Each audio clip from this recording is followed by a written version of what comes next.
Миний нэр болд. Би бол эмээгийн хайртай хүү. Тэр үед дэлхий том, амьдрал энгийн, бас аз жаргалтай санагддаг байлаа. Одоо би мазаалаа. Манай дэлхийд ердөө 50 ширхэг бид үлдсэн.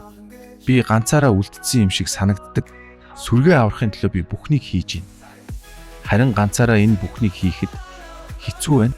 Өөрчлөлт авчрахын төлөө бүхнээ зориулж байгаа чи. Ганцаар алхах энэ зам хичнээн урт, нам гүн болохыг би мэдэрч байна. Гэхдээ би ганцаараа биш байжээ. Стартап терминалыг би олсон. Би тэндээс хамтрагчаа олж улам олуулаа болсон. Би өөрийгөө өөрчилсөн. Би амьдралын хэв маягаа олсон. Gold's Gin надад эрүүл амьдралын хэв маягийг бэлгэлсэн. Харин кафе бинэ бол надад ирж хүч бэлгэлэгч. Стартап терминал хамтдаа илүү хүчтэй.